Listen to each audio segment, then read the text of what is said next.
ఇచ్చాపురం అనే ఒక గ్రామం ఉండేది. ఆ గ్రామంలో బంటి, బబ్లు అని ఇద్దరు స్నేహితులు ఉండేవారు.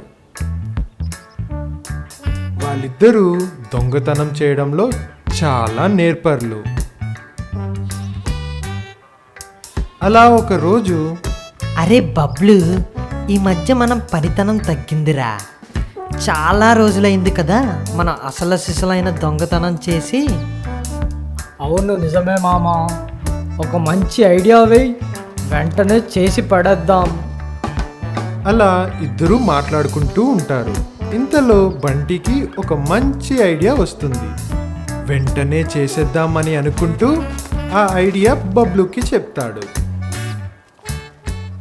మరుసటి రోజు ఉదయం బంటి ఒక స్వామీజీలా తయారయ్యి ఒక దున్నపోతుని వెంట పెట్టుకొని సర్పంచ్ ఇంటికి వెళ్తాడు.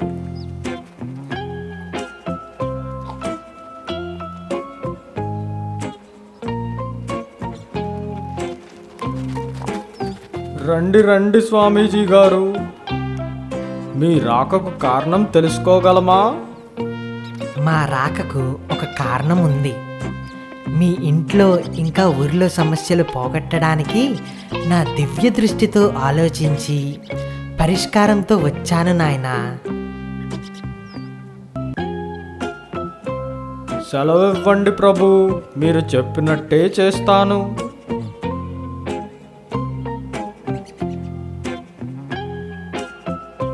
మీ ఇంట్లో సమస్యలు ఇంకా ఊర్లో సమస్యలు పోవడానికి నా దగ్గరున్న పరిష్కారం ఈ మహిమగల దున్నపోతునే.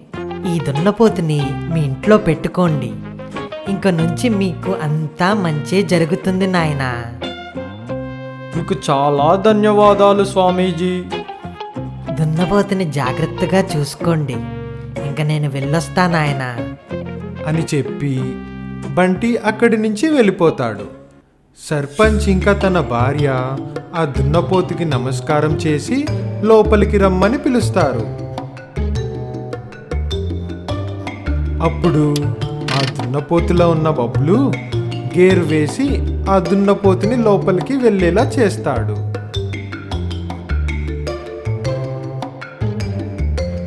సర్పంచ్ ఇంకా తన భార్య ఆ దున్నపోతుకి పూజలు చేయడం మొదలు పెడతారు. నాయనా పుల్లారావు, మీరు చేసిన పూజలకు మీకు ధన్యవాదములు. సర్పంచ్ ఇంకా తన భార్య చాలా ఆశ్చర్యపడుతూ, స్వామి, నా పేరు కూడా తెలుసా మీకు? నాకు మొత్తం తెలుసు నాయనా. నా దగ్గరికి వచ్చి నీ చేతులు చాపు. అని అనగానే దున్నపోతు లోపలున్న బబ్లు పూలను ఆ దున్నపోతు నోట్లో నుంచి వదులుతాడు. అవి వచ్చి సర్పంచ్ చేతిలో పడతాయి. నాయనా పుల్లారావు, నీ ఇంట్లో ఉన్న బంగారం ఇంకా డబ్బులన్నీ ఒక పెద్ద మూటలో కట్టి ఒక డబ్బాలో పెట్టి తూర్పు తిరిగి దండం పెట్టు. దాంతో నీకు ఉన్న సమస్యలన్నీ పోయి నీ డబ్బులు రెండింతలుగా పెరుగుతాయి నాయనా. ఆహా, ఏమి సెలవిచ్చారు స్వామి. ధన్యవాదములు. మీరు చెప్పినట్టే చేస్తాను. ఏమండి, దున్నపోతు ఎక్కడైనా మాట్లాడుతుందా? నీకేం తెలియదు, ఊరుకో. ఇది ఒక మహిమగల దున్నపోతు అని స్వామీజీ గారు చెప్పారు కదా. ఇంతలో ఈ విషయం ఊర్లో అంతా తెలిసి ఊరి ప్రజలంతా పూలు పళ్ళు పట్టుకొని సర్పంచ్ ఇంటికి వస్తారు. ఆ ఊరిలో ఉన్న ఒక మహిళ తన పళ్ళెంతో తెచ్చిన పళ్ళను దున్నపోతు నోట్లో పెడుతుంది. వాటిని బబ్లు లోపల నుంచి తీసుకొని తిరిగి వెనకాల వైపు నుంచి విసిరేస్తాడు.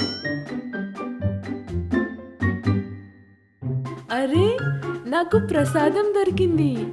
ధన్యవాదాలు స్వామి. అలా ఊరిలో ప్రజలంతా పండ్లను తీసుకుని వచ్చి దున్నపోతు నోట్లో పెట్టేవారు. బబ్లు వాటిని తీసుకొని వెనుక నుంచి పడేయడంతో వాటిని ప్రసాదంలా తీసుకుని వెళ్ళిపోయేవారు.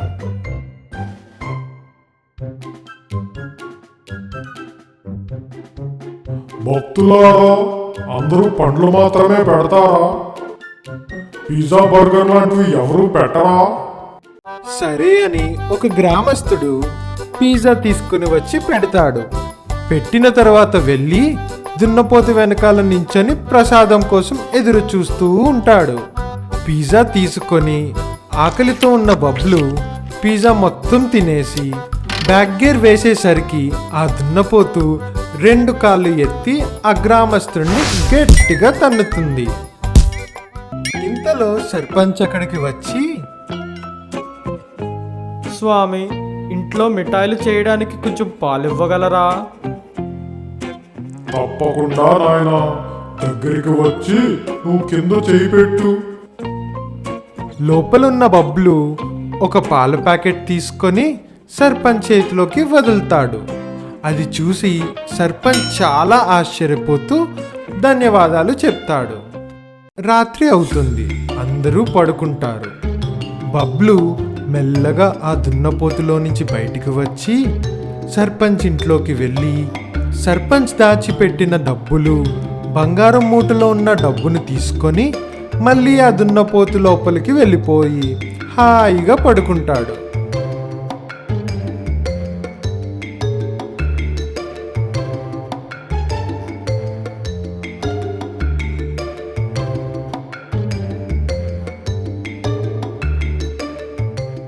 మరుసటి రోజు ఉదయం సర్పంచ్ ఆ దున్నపోతు దగ్గరికి వెళ్ళి, స్వామి, ఇప్పుడింక మా సమస్యలన్నీ పోయినట్టేనా? ఇంతలో కంగారుగా సర్పంచ్ భార్య బయటికి వచ్చి, ఏవండి, మన ఇంట్లోని డబ్బులు ఇంకా బంగారం పెట్టిన డబ్బా ఎక్కడా కనిపించట్లేదండి. నేను పోలీసులకు ఫోన్ చేసి రమ్మని చెప్పాను. కాసేపటికి పోలీసులు సర్పంచ్ ఇంటికి వస్తారు.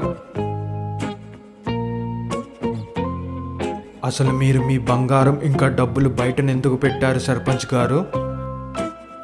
ఈ మహిమగల దున్నపోతునే అలా చేయమని చెప్పింది ఇన్స్పెక్టర్ గారు, అందుకే చేశాము. ఏంటి, దున్నపోత మహిమగలదా? దాని సంగతేంటో నేను ఒకసారి చూస్తాను, ఉండండి. ఆ దున్నపోతుని చాలాసేపు పరిశీలించిన తర్వాత పోలీస్ తన లాఠీతో దాన్ని కొట్టేసరికి స్టీల్ వస్తువు మీద కొట్టినట్టు శబ్దం వస్తుంది. వెంటనే లోపలున్న బబ్లుకి భయమేసి బయటికి వస్తాడు. బబ్లుని చూసిన పోలీసులకు జరిగిన విషయమంతా అర్థమయ్యి బంటి, బబ్లుని అరెస్ట్ చేసి జైల్లో పెడతారు. కాబట్టి ఫ్రెండ్స్, దొంగ బాబాలను నమ్మి మోసపోకండి.